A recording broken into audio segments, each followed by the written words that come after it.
Hey everybody, it's Andy's Free Guitar Chart videos, now available on my Facebook, Andy's Free Guitar Chart videos group, and the link in the description for these video parts, there might be 6, 7, or 8 of them, will be below each of the video segments. I'm not doing well. I have a flu virus or something, but I'm home and feeling well enough to do a lesson. So here we go. I've been working on this chart, and as you might see in the comments, that this magic circle here that I've made has a new direction. So the name of the chart is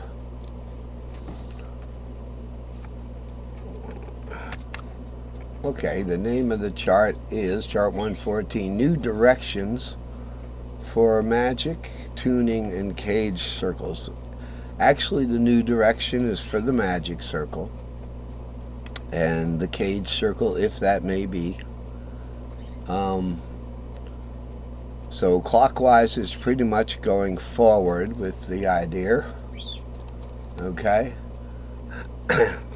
So each of the 3 circles, as they move clockwise, will be going up the neck. Alright, I'll repeat that. As each of these circles move clockwise, right here, will be going up the neck. Counterclockwise would be down the neck. But we'll worry about going up the neck first, because scales usually go up before they go down again. So let's look at the caged circle. Okay. So the caged circle we're going to focus on for a moment. Both of these fretboards are in line. 6 goes to 6, 2 goes to 2, 4 goes to 4. They're in line, more or less, and they are also, I guess, divided into these banners that cover the same exact cages, or tripentatonic cages. So the one where I'm squaring out here, right here, would be the G cage. Normally I would start that up here on an A note, because A is the 6th of G, and the G cage always starts on the 6th of the root of the key of the song.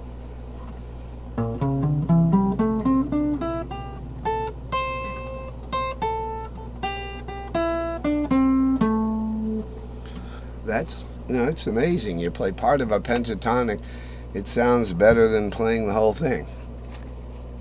And that gets into tonal centers, and there are some really boring stuff that sounds like, I took a music class once, it sounds like they don't want you to enjoy it. They just want you to, and to some extent that's what's going on here, but I do want you to enjoy this stuff. But before you can improvise with it and everything, you have to learn what's going on.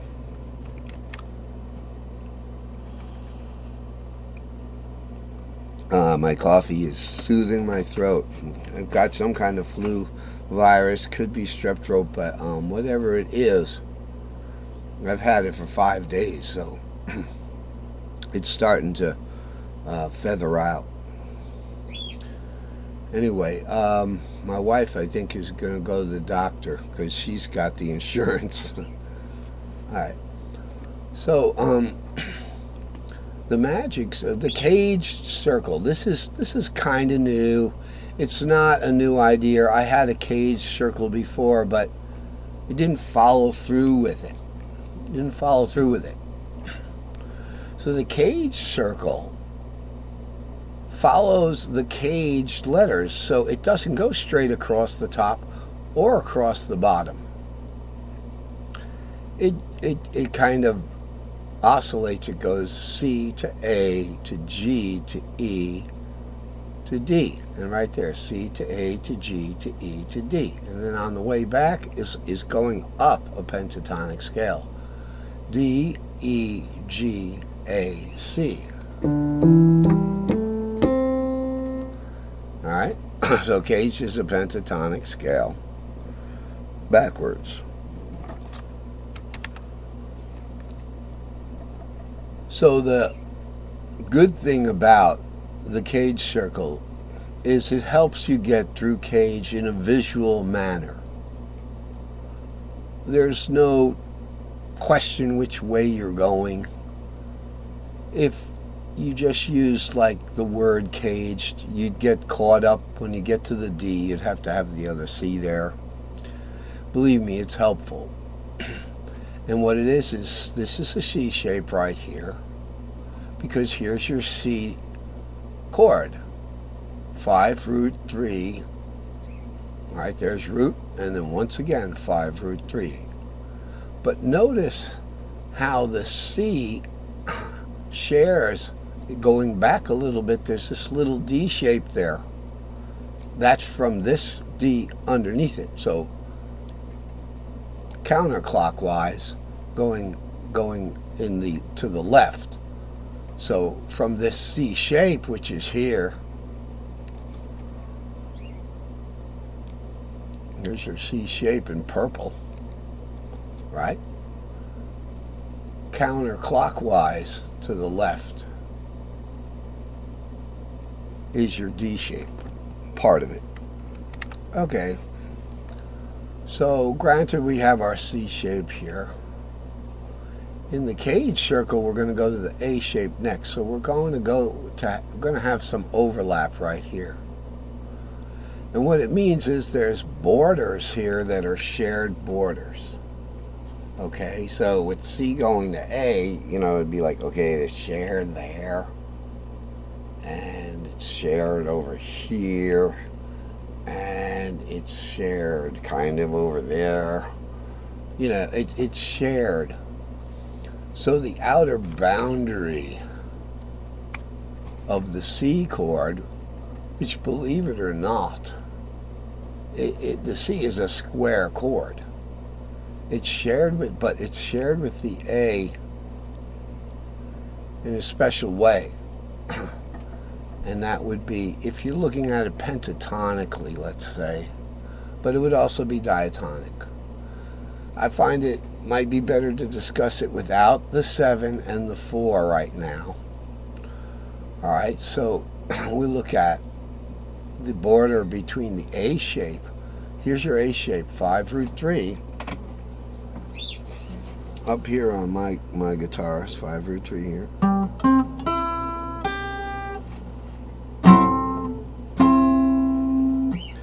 And then the C shape is you know, very close to it because they share notes. So this C, which is this root, is the A note, is the A string C. Okay, so it's also the root note for the A shape. That's basic stuff, but I struggled with that at first. I mean, in theory it looked good, but in practice it was just plain out messy. I've got all kinds of old charts that show that. I'll just pull one of them up. Alright, here's a special treat, right?